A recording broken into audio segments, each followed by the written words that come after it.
তাদের সাথে যুদ্ধের জন্য তোমরা যথাসাধ্য সাজ সরঞ্জাম, শক্তি ও ঘোড়া প্রস্তুত রাখবে এবং এ দিয়ে তোমরা আল্লাহর দুশমন ও তোমাদের দুশমনদের ভীত সন্ত্রস্ত করে দেবে।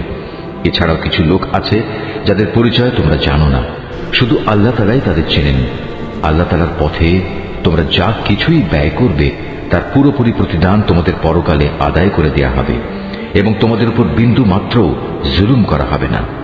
হে মুহাম্মদ, তারা যদি সন্ধির প্রতি আগ্রহ দেখায় তাহলে তুমিও সন্ধির দিকে ঝুঁকে যাবে এবং সর্বদা আল্লাহর উপরই ভরসা করবে। অবশ্যই আল্লাহ তাআলা সব কিছু শুনেন, সব কিছু দেখেন। আর যদি কখনো তারা সন্ধির আড়ালে তোমাকে ধোঁকা দিতে চায় তাহলে তোমার দুশ্চিন্তাগ্রস্ত হওয়ার কোনো কারণ নেই, কেননা তোমার রক্ষার জন্য তো আল্লাহ তাআলাই যথেষ্ট। তিনি তাঁর সরাসরি সাহায্য ও একদল মোমেন দ্বারা তোমাকে শক্তি জুগিয়েছেন। আল্লাহ তাআলা এই মোমেনদের দিলকে পারস্পরিক ভালোবাসা ও সম্প্রীতির বন্ধনে আবদ্ধ করে দিয়েছেন। অথচ তুমি যদি দুনিয়ার যাবতীয় সম্পদ এর পেছনে ব্যয় করতে, তবু তুমি এ মানুষদের দিলকে ভালোবাসার বন্ধনে আবদ্ধ করতে পারতে না। কিন্তু আল্লাহ তাআলা এদের মাঝে প্রীতি স্থাপন করে দিয়েছেন। অবশ্যই তিনি পরাক্রমশালী ও বিজ্ঞ কুশলী। হে নবী, তোমার জন্য এবং তোমার অনুবর্তনকারী মোমেনদের জন্য তো আল্লাহ তাআলাই যথেষ্ট।